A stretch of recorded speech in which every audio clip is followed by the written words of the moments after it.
Hello, welcome to Her Wild Side Hockey Podcast. I am your hostess, Mickey, aka Hockey She Wrote, and I've got a big topic to talk about today. Um, if you follow me on Twitter, you have seen that I have made the bold statement that most Minnesota Wild fans would not straight up one for one trade Brock Faber for Connor Bedard. I'm gonna get to that. Don't worry. That's gonna be the whole basically the bulk of this show is gonna be about that.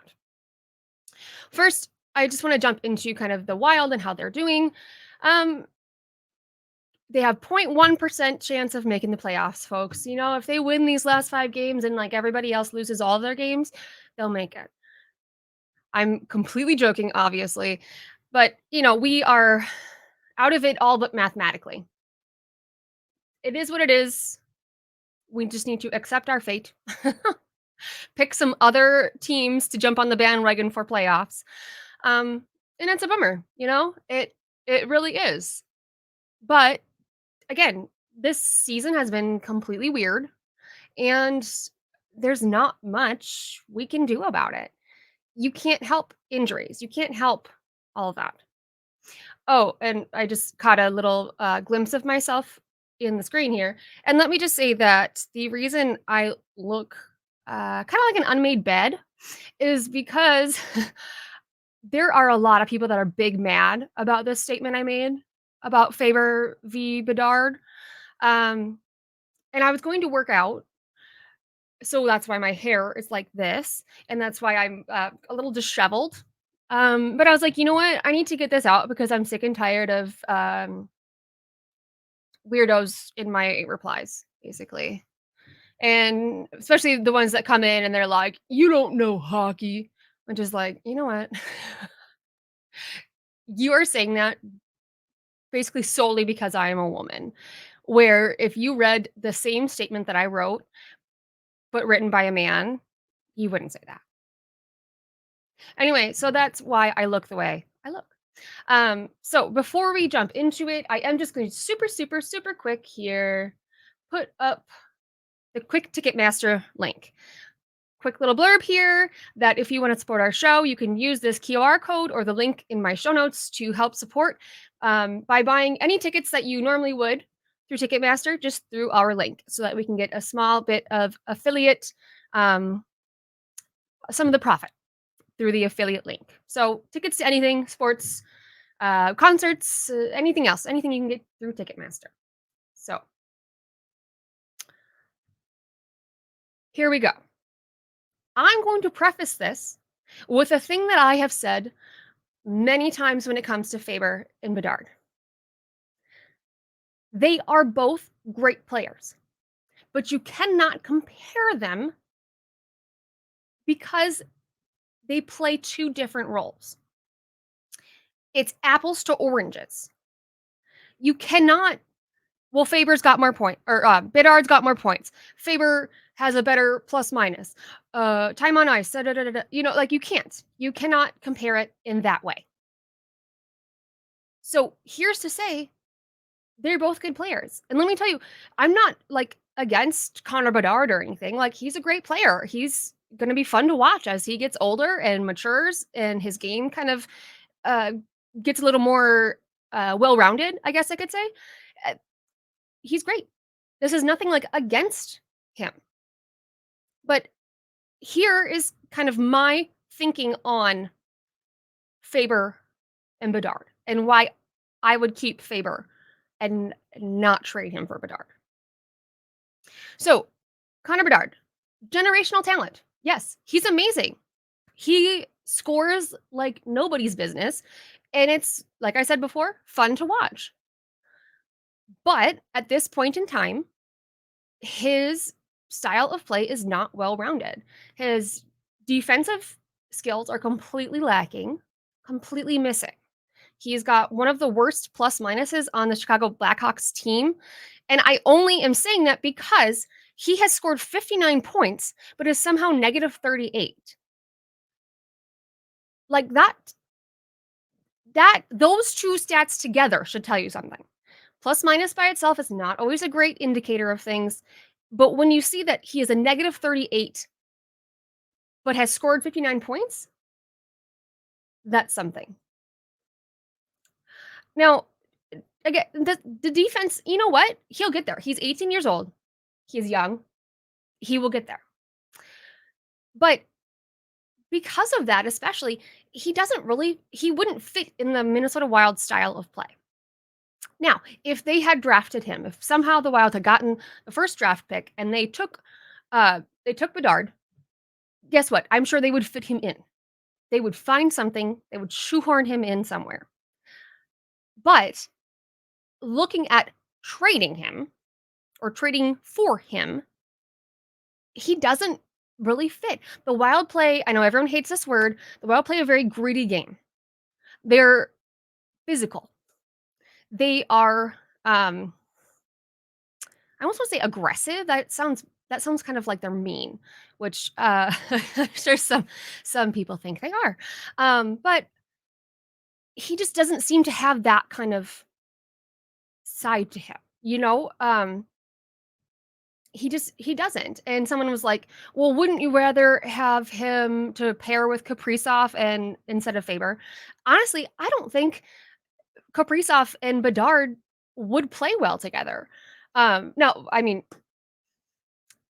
everyone plays well with Kaprizov, you know what I mean? But I think their individual styles would not gel as well as other other players. You cannot just decide that, "Oh, Kaprizov's a great player, Bedard is a great player, put them together, a great line." That does not make a great line, especially if you've got 2 goal scorers. I don't know, it's not going to gel. The other thing is where the Minnesota Wild are versus the Chicago Blackhawks, completely different places in their club. Meaning the Hawks, uh, we saw last year they fire sale. They were having a fire sale. They have burned it to the ground so that they could get Bedard, and then they're going to come back up from the ashes. Okay, that's going to take time. So having an 18-year-old, especially, that's you know what he's going to be able to kind of grow with the club. The Wild have opted for a different tactic.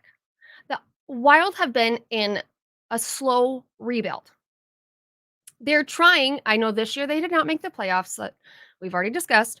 Um, they've been trying for a competitive rebuild, meaning they are not just going to burn things to the ground. They are not just going to sign, whoever the scraps that they can get, like they want to keep their good players.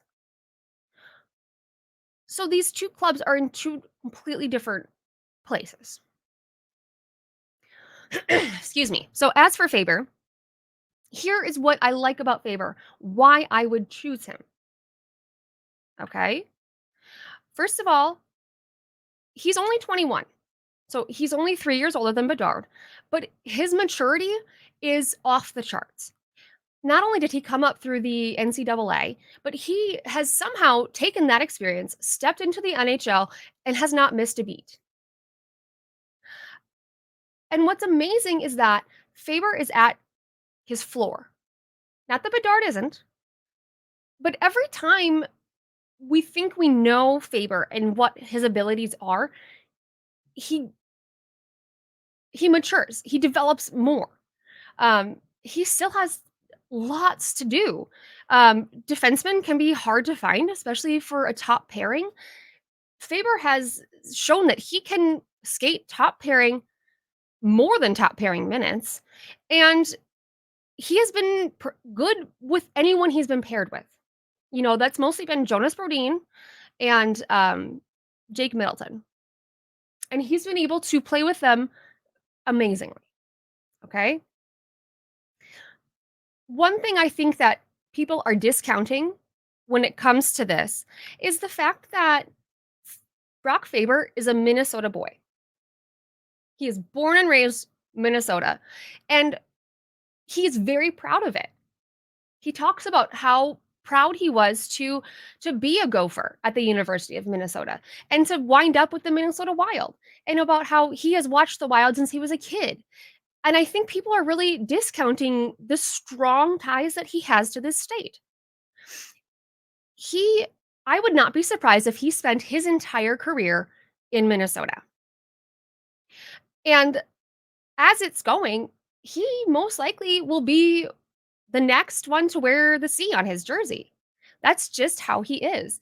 Um, that also means that while he's gonna get a big payday, I think if it comes down to it, he would be willing to at least have a slight hometown discount because he wants to stay here. Connor Bedard, while I'm sure that he's thankful for the Chicago Blackhawks. That's who signed him. I have no idea what his feelings are about the organization in general, but he doesn't have the ties there. At least not in the same way that Faber has ties to Minnesota. So what's not to, you know, what's going to keep Connor Bedard in Chicago? Beyond, just obviously the fact that he has an ELC and then he'll be, restricted free agent. Um, but after that, what's going to keep him in Chicago? Especially if the Hawks are not able to build a strong team around him in that amount of time. Because at that point, there are going to be other teams that will be more than willing to pay for Bedard, and Bedard could leave. I don't know. I think that people don't understand how important it is to actually have those ties. This has been a crappy season. The Minnesota Wild have had a crappy season. But do you know who the bright spot has been? Brock Faber. Now, I know you're going to say, like, oh, the Hawks have had a crap season too, and the bright spot was Connor Bedard. Yes. But in the Wild's case, Faber and also Marco Rossi, so the two rookies, they were the ones that kept the team together when it was falling apart. The only reason that they would win any games while they were dealing with injuries to, like, half of the team and playing with AHL players, basically, Faber was the one keeping them together. He was the reason. And Rossi. I don't want to discount Rossi. Now, I touched on this a little bit ago, but let me just say, one of the most surprising things and the best things about Brock Faber is that he keeps surprising us. He came in, he played amazingly. The Gophers lost the national championship. He came into the league, stepped right in, was able to play, and actually played all the way through the playoffs because he was so good they couldn't take him out. He actually came out of that insane playoff series against the Dallas Stars as a +3. He was not on the ice for any of the Dallas goals, any of them, throughout the 6-game series. Now, that's when people are like, oh, well, he was playing protected minutes, and he wasn't playing much.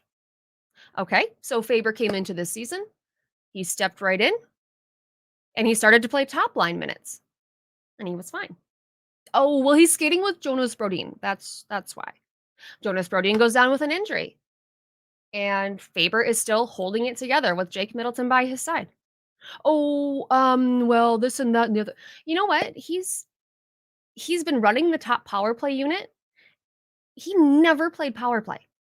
He never ran the power play in college, and he was able to step in and run the top unit. He was known as a stay-at-home defenseman.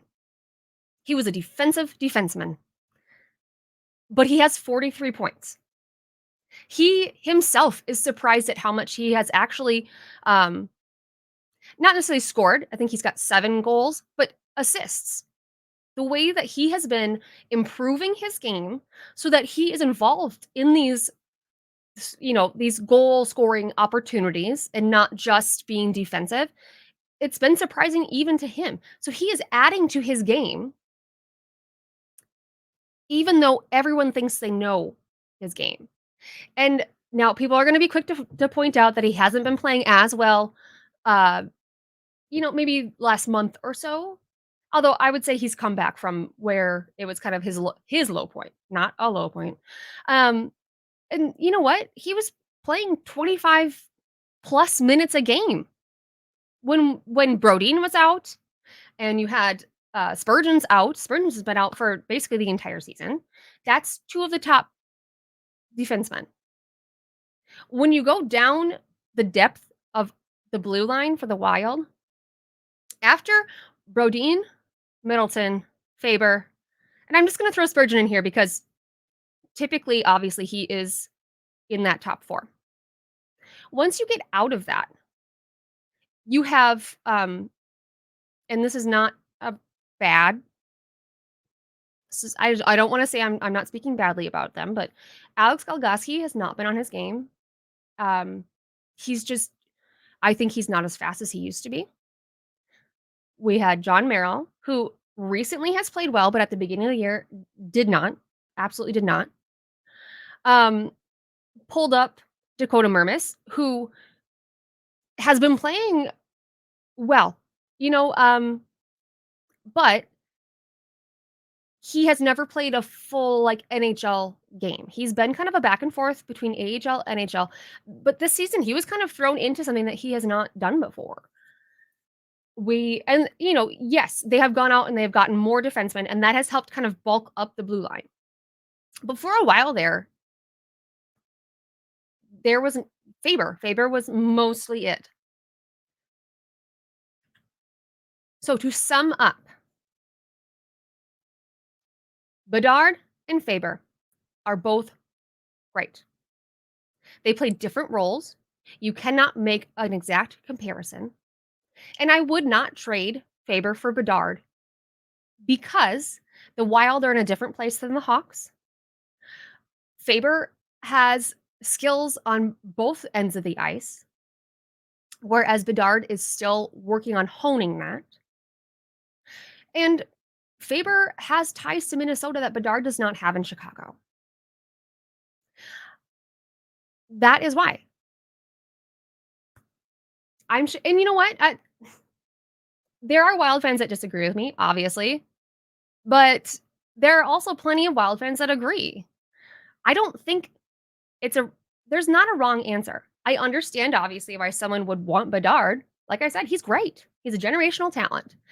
But when it comes down to it, at the place that the Wild are at right now, they need Faber more than they need Bedard. All right. I'm gonna I'm gonna play a really short ad read for ESPN Plus, only because that's gonna kind of cut off here. Otherwise, I'm gonna keep rambling about this. Okay. So I'll be back in a minute. Thank you for watching the show. If you enjoy our podcast and want to support the show, consider signing up for ESPN Plus via our link at insidetherink.com/ESPN or scan the QR code on your screen now. I have ESPN Plus, and I personally love all the college sports, UFC, MLB, and NHL games all across ESPN platforms. Over 1,000 out-of-market NHL games are on ESPN Plus every year. Make sure you hit the QR code or go to insidetherink.com/ESPN to make sure you don't miss out on any of this year's NHL action. And if that wasn't enough for you, ESPN Plus is currently offering a bundle of ESPN Plus, Disney Plus, and Hulu for $14.99 a month. You get sports, the kids get Disney, and Hulu is the added bonus. It's the perfect bundle. I personally have it, and I don't know what you would do without it. Welcome back. Thank you for listening or watching through our ads. We have more links down below that can help support us. Now on to we need some levity here. On to some more kind of fun topics. First of all, Wallstead, first win, also a shutout. And I saw a friend on might have been on Twitter saying that this was arguably the first time that they could choose to play Wallstead. The last time, trying to think of who was out. I think Gustafson was hurt, and it was a back to back. They can't play Fleury both days, and they kind of were forced to put Wallstead in.